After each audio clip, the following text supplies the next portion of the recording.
Chapitre 6. Une visite à la porte du ciel et le mur de jaspe.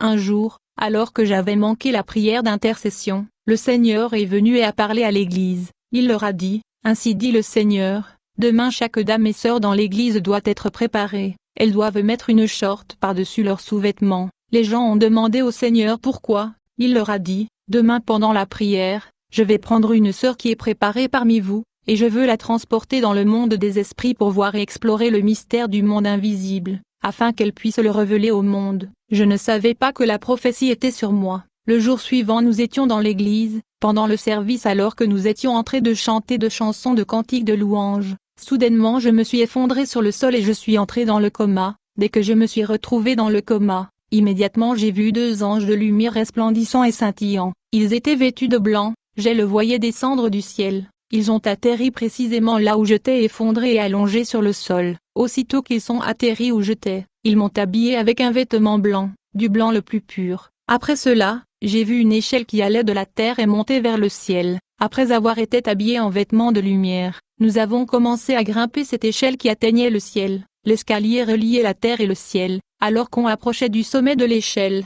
Mais alors qu'on montait je me suis retourné pour observer la terre. Je pouvais voir que c'était vraiment très loin. Bien-aimé, une fois que nous avons atteint le bout de l'échelle, j'ai vu une grande ville qui était entourée d'un mur doré. Il y avait une grande porte avec une inscription qui disait « Tout est accompli ». Le mur était en jaspe et la ville en or pur, pur comme le verre. Les fondations de la ville étaient ornées de toutes sortes de pierres précieuses. Je pouvais entendre la mélodie céleste et des éloges intenses. Mais je ne pouvais pas voir les gens qui chantaient à l'intérieur du mur de la ville. De loin je pouvais voir deux anges brillants stationnés autour de la porte. Ils gardaient la porte. Ces anges gardiens de porte du ciel avaient des ailes. Je pouvais voir qu'ils tenaient des épées flamboyantes pour garder la porte. Alors que nous étions loin et on s'approchait du portail de la ville, du coup j'ai vu ces anges agiter leur épée flamboyante qui clignotait vers nous, et ils étaient prêts à les utiliser contre nous. Mais quand nous nous sommes rapprochés, ils ont vu que nous n'étions pas de l'ennemi et que nous étions de leur côté. Par conséquent ils ont déposé leur épée flamboyante. Quand nous sommes arrivés à la porte,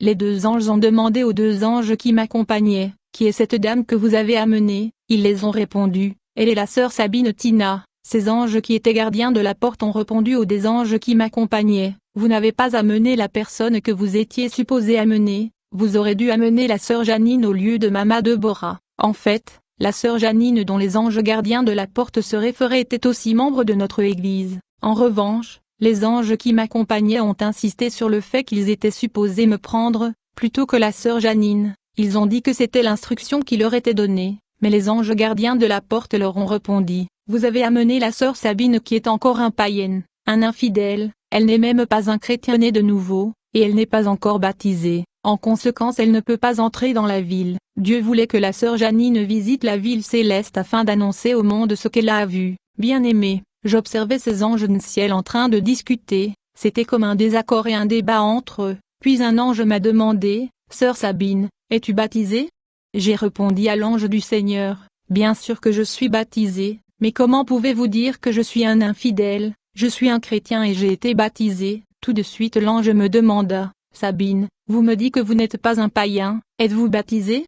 Et quel genre de baptême avez-vous reçu ?» J'ai dit à l'ange du Seigneur, « Bien sûr que je suis chrétien, j'ai été baptisé quand j'étais bébé dans notre paroisse. » Puis les anges m'ont dit, « Sabine, cela n'est pas du tout un baptême, car on ne peut pas baptiser un bébé, le baptême est un engagement que seul un adulte peut prendre, le baptême est l'identification à Jésus-Christ dans la mort et la résurrection. » En dépit de cette explication j'ai quand même insisté sur le fait que quand j'étais catholique j'étais baptisé. Enfin l'ange du Seigneur me répondit, « Sabine, une fois que vous rentrez sur la terre, vous allez trouver un pasteur qui va vous plonger dans l'eau. » J'ai dit à l'ange du Seigneur, « Bien, je comprends ce que vous venez de me dire, mais je voudrais voir les gens qui chantent les mélodies à l'intérieur de la ville. » Les anges m'ont répondu que je n'étais pas né de nouveau, ainsi je ne pouvais entrer dans le royaume céleste, car je n'étais pas un chrétien né de nouveau. La Bible dit, Jésus lui répondit, « En vérité, je te le dis, si un homme ne naît de nouveau, il ne peut voir le royaume de Dieu. Si un homme ne naît d'eau et d'esprit, il ne peut entrer dans le royaume de Dieu. » Alors que nous étions devant la porte du royaume éternel de lumière, un des anges gardiens de la porte a fait un appel téléphonique à l'intérieur de la ville. À la suite de ceci, une autre ange flamboyant et éclatant est sorti de la ville dorée. Il portait un livre énorme sur ses mains, sur lequel il était écrit « Le livre du baptême ». J'ai remarqué que tous ces anges étaient brillants, clairs et vifs, éclatants, radieux. Ils avaient tous des ailes, mais ils se ressemblent à tel point que je ne pouvais pas les distinguer. Ce fut grâce à leurs différents styles de cheveux et leurs différents vêtements que je pouvais le différencier et le distinguer. Puis l'ange qui venait d'atterrir avec le livre du baptême me demanda « Sabine, d'où viens-tu » Je lui ai répondu que je suis du Congo, originaire de la province du Bas-Congo, dans le territoire d'Ipamu. J'ai demandé à l'ange « Connaissez-vous cet endroit ?»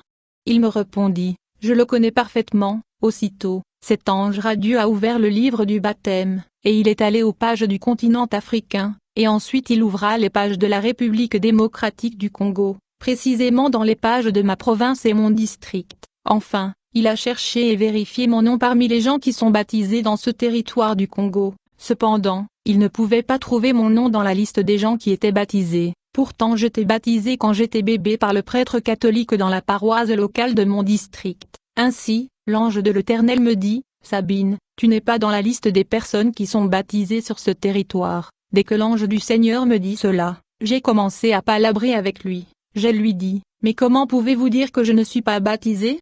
Comment pensez-vous que j'ai obtenu ce nom de Sabine? » C'était le jour du baptême dans la paroisse que j'avais reçu ce nom. J'ai été baptisé dans l'église catholique quand j'étais bébé, et donc je faisais palabre à cet ange qui tenait le livre de baptême. J'ai dit à l'ange du Seigneur, « S'il vous plaît, vérifiez encore dans le territoire de Kikwit où j'ai eu ma confirmation. » L'ange prit son temps et vérifia dans le territoire de Kikwit. Toutefois, il ne pouvait pas trouver mon nom. Malgré cela, je lui ai demandé de vérifier dans la ville de Bandundu où j'ai laissé ma carte de baptême. Aussitôt qu'il a vérifié dans le page de cette province, il ne trouvait pas mon nom. Finalement l'ange du Seigneur me dit, « Sabine, le baptême veut dire que tu dois être immergé dans l'eau. Par contre l'aspersion de l'eau, ou le fait de sauter le feu ne sont pas de baptême biblique. » Ensuite, j'ai vu un ange qui se tenait non loin de nous. Il prit une sorte de téléphone et il a appelé l'ange de l'Éternel qui était l'ange de mon église sur la terre. En effet, chaque église sur la terre a un ange déployé par le Seigneur, comme cela est bien écrit dans l'Apocalypse de Jean. La Bible dit, « Écris donc les choses que tu as vues, et celles qui sont, et celles qui doivent arriver après elles, le mystère des 7 étoiles que tu as vues dans ma main droite, et des 7 chandeliers d'or. » Les 7 étoiles sont les anges des 7 églises, et les 7 chandeliers sont les 7 églises, écrit à l'ange de l'église d'Éphèse. Une fois que cet ange appela l'ange de mon église, il lui dit, « Dis aux gens dans l'église de cesser de chanter des louanges, ils doivent commencer à intercéder parce que la sœur Sabine va tout de suite revenir à la vie. » Alors j'ai vu l'ange de mon église à travers le Saint-Esprit transmettre le message à l'église par la prophétie. J'ai compris que certains de prophéties sont des appels téléphoniques du ciel au peuple de Dieu dans leur rencontre. Plus tard, je suis revenu sur terre et j'ai réintégré mon corps. Chapitre 7, ma conversion. J'étais supposé être baptisé comme instruit dans le ciel mais j'étais obstiné, comme l'Esprit de Dieu insistait par la bouche des hommes de Dieu. Je me suis mis en colère et j'ai quitté l'église. J'ai décidé de ne plus aller à l'église. Quelque temps plus tard, j'ai rêvé d'une femme prêchant et évangélisant. Dans ce rêve j'ai entendu la voix du Seigneur me dire, « Sabine, la femme qui prêche et évangélise c'est vous, c'est votre vocation, vous devez retourner à l'église. » Quelques semaines plus tard, pendant que je cuisinais dans ma cuisine soudainement j'ai vu un œil me regarder. J'ai eu peur et j'ai commencé à utiliser le nom de Jésus-Christ et le réprimander. Ce n'était pas un rêve. Comme je faisais la prière d'autorité contre cet œil, immédiatement mon fils a commencé à prophétiser et a dit, « Sabine, ainsi dit le Seigneur, l'œil n'est pas un démon, c'est moi Jésus-Christ votre Dieu, je suis venu pour te dire de retourner à l'église. » Malgré tout ça j'ai ignoré la parole de Dieu. Quelques jours plus tard j'entendis la voix audible de Dieu me disant, « Sabine, si le miracle qui ont arrivé dans votre vie s'était produit dans la ville de Sodome et Gomorrhe, ce peuple aurait été sauvé, vous devez retourner à l'église. » J'ai dit à Dieu, étant donné que ces pasteurs insistent sur le baptême je ne reviens pas, s'il vous plaît trouvez une autre personne, bien-aimé. J'étais un rebelle, comme Jonas qui fuyait la mission de Dieu, comme je continue à ignorer les instructions de Dieu, il changea la stratégie, Dieu a permis au diable de me frapper de la pauvreté, de persécution et de la maladie, mon mari me quitta et m'abandonna avec des enfants, ceci n'était que le début de ma souffrance. J'ai beaucoup souffert et ça a atteint un point où j'ai commencé à manquer de nourriture et de vêtements. Mes enfants allaient à l'école dans de conditions misérables, sans nourriture et sans chaussures. J'étais affligé par cette calamité. Une nuit j'ai commencé à pleurer, et mes enfants qui souffraient aussi de malnutrition m'ont rejoint et nous avons tous commencé à pleurer. Nuit-là nous avons dormi dans la tristesse. Je dormais cette nuit-là, quand j'ai vu le Seigneur Jésus-Christ dans une vision. Il me demanda, « Sabine, pourquoi pleures-tu » J'ai dit « Seigneur, je ne peux plus supporter cette souffrance, je n'ai plus qu'un vêtement. » Jésus m'a demandé, « Sabine, savez-vous pourquoi vous souffrez » J'ai dit « Seigneur, je ne sais pas. » Jésus m'a dit, « Sabine, tu souffres parce que tu es têtue. Tu dois retourner à l'église et être baptisée, alors tu seras bien. » Étant donné que j'étais affligée par la pauvreté et la souffrance, j'ai décidé d'obéir pour mettre fin à mes souffrances. Quelques jours plus tard, j'ai été baptisée par immersion dans l'eau pour obéir au Seigneur. En conséquence, quelques jours après, j'ai reçu un paquet de ma famille. C'était un cadeau de grande valeur. Ceci a mis fin à notre calamité. Plusieurs jours plus tard, j'étais dans l'église quand un prédicateur m'a dit, « Vous allez enlever ce nom de Sabine. La personne qui vous a donné ce nom est une personne têtue. Il vous avait transmis son entêtement par son nom. Il y avait un pouvoir dans ce nom. » Puis le pasteur m'a donné le nom de Deborah. Malgré le fait que je venais de naître de nouveau, j'avais encore mon comportement du passé. J'étais une personne extrêmement colérique. Tout le monde dans mon quartier connaissait ma colère et mes habitudes de bataille. Quand je commence une bataille, ça ne finira jamais, et je suis celui qui va le finir. Quelques jours plus tard, le Seigneur Jésus-Christ m'a demandé de jeûner pendant 3 jours et 3 nuits pour le baptême du Saint-Esprit.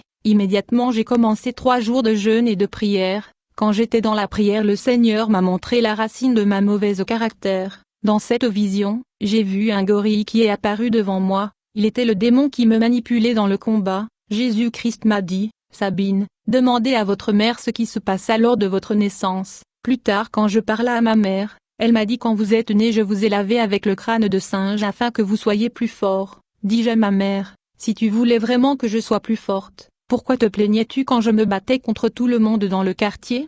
Je n'étais pas content à ce sujet, et cela explique pourquoi je suis allé apprendre toutes sortes de disciplines d'arts martiaux afin de me battre tout le temps. J'ai été baptisé dans l'Esprit Saint et j'ai commencé à parler en langue pendant ces 3 jours de jeûne et prière, mais le problème de ma caractère n'était toujours pas résolu. En fait, quand je me mettais en colère pour calmer cette colère, je devais détruire ou casser quelque chose autour de moi. J'étais très fort car j'avais un démon gorille en moi. J'avais expliqué comment ma maman m'avait lavé avec le crâne gorille. Le renversement de l'autel familial.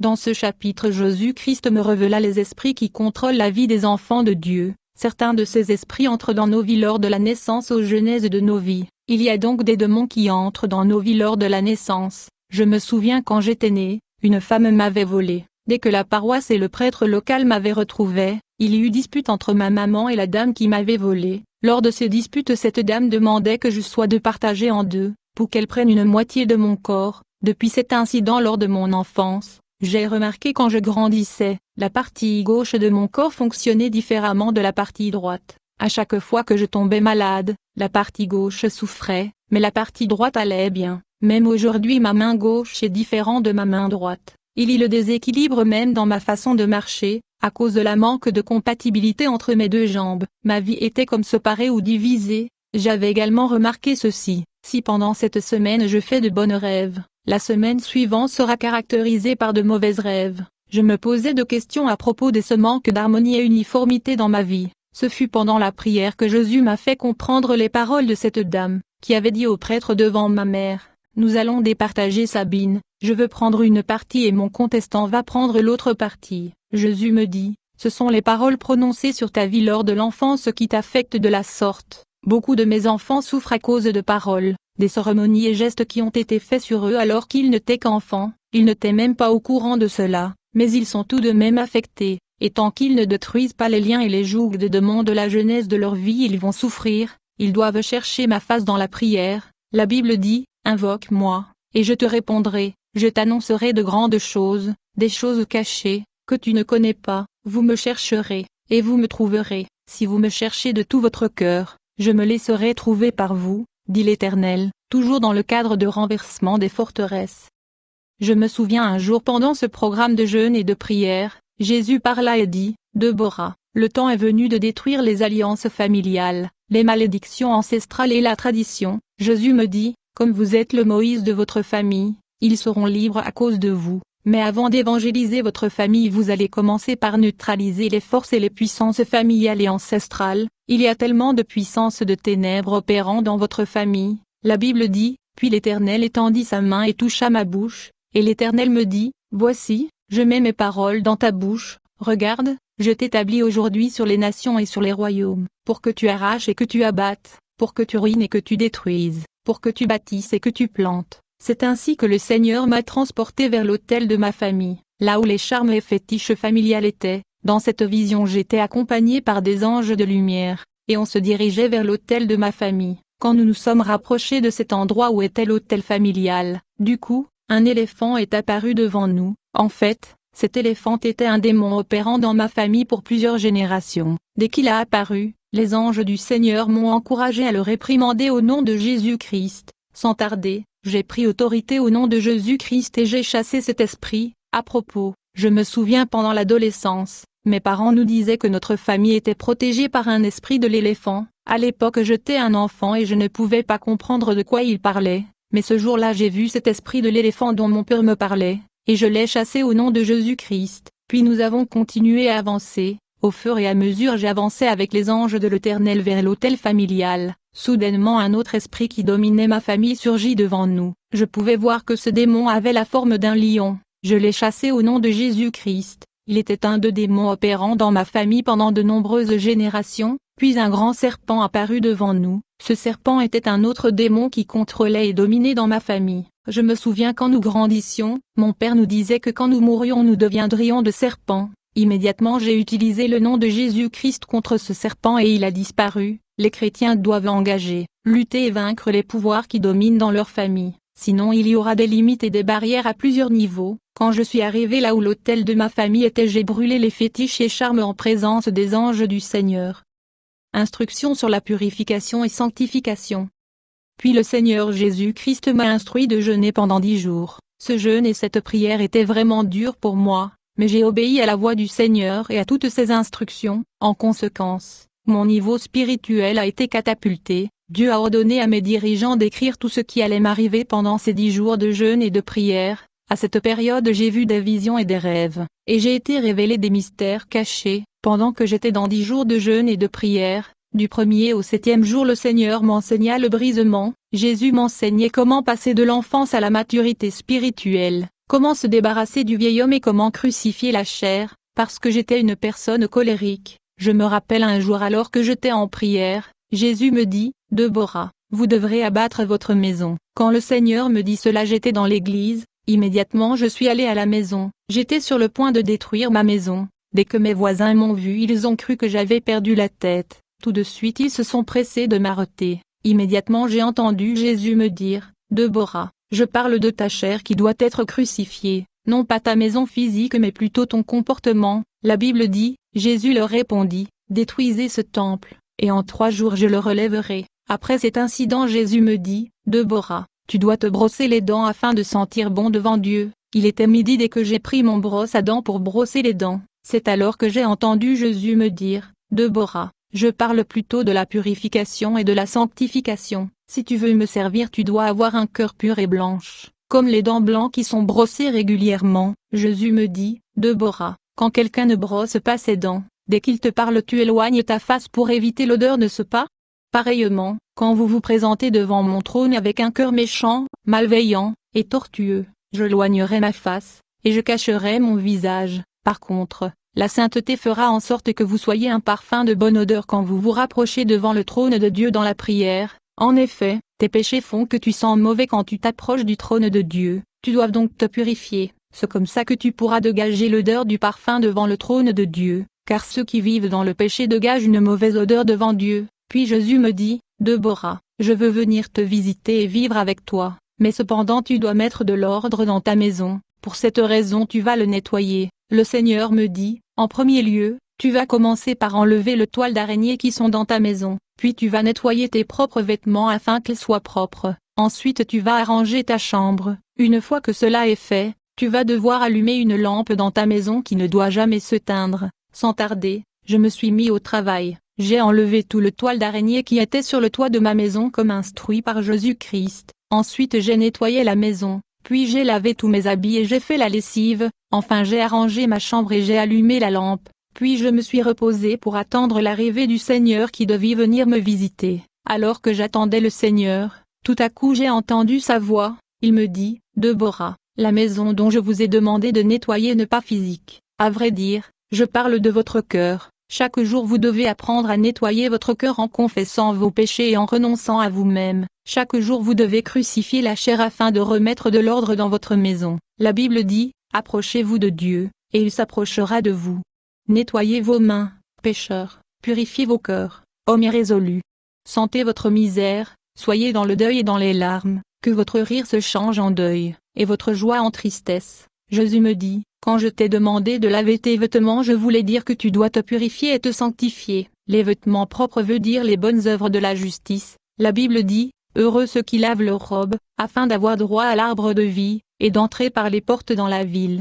La Bible dit, réjouissons-nous et soyons dans l'allégresse, et donnons-lui gloire, car les noces de l'agneau sont venues et son épouse s'est préparée, et il lui a été donné de se revêtir d'un fin lin éclatant pur, car le fin lin, ce sont les œuvres justes des saints. Ensuite le Seigneur me dit, Deborah, quand je t'ai demandé d'enlever les toiles d'araignée dans ta maison, je voulais dire que tu dois sortir de coutumes, de rites et de traditions de la maison de ton père et de ta mère. Tu dois sortir de l'idolâtrie, du fétichisme et de la superstition de ta tribu. Le Seigneur Jésus dit, Deborah, la lampe que je t'avais demandé d'allumer, qui ne doit jamais s'éteindre, est la prière d'intercession, auquel tu dois vaquer tout le jour. Rappelle-toi, je t'ai dit de ne jamais éteindre cette lampe. En d'autres termes, tu dois prier jour et nuit, tu dois prier sans cesse, tu dois toujours prier, la flamme de la prière ne doit jamais s'éteindre. Jésus dit, je t'avais demandé de mettre le rideau dans ta maison, je voulais dire que dans la mesure où tu es ma servante, tu dois être prudent dans ce monde. Voici, je vous envoie comme des brebis au milieu des loups.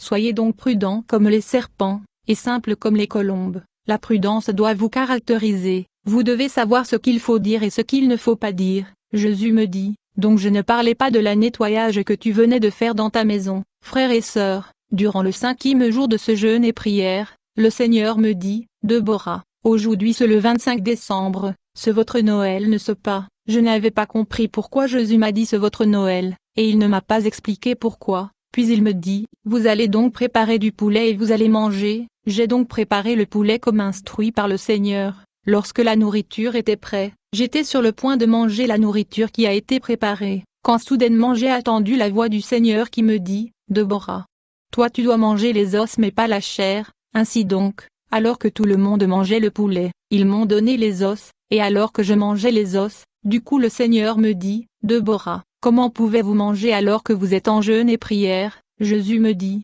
quand j'ai parlé des os, je parlais de la nourriture solide. Vous devez croître spirituellement et manger la nourriture solide, mais vous êtes toujours dans le lait. Puis le Seigneur Jésus dit, Deborah, quand je t'ai demandé d'arranger la maison, je voulais dire tu dois aussi me servir en ordre. Bien-aimé, au 5e jour de ce série de jeûne et prière, Jésus me dit, Deborah, dès aujourd'hui, tu vas te laver avec le savon bouillant, et tu vas utiliser un lotion ayant l'étoile. Tu vas également laver tes enfants avec ces savons et ces lotions, et quiconque te visite tu vas lui donner ces savons afin qu'elle puisse se laver les mains. Je dis à Jésus, Seigneur, mais ce savon bouillant rend le gens très noir. Il me dit non, ça va pas arriver.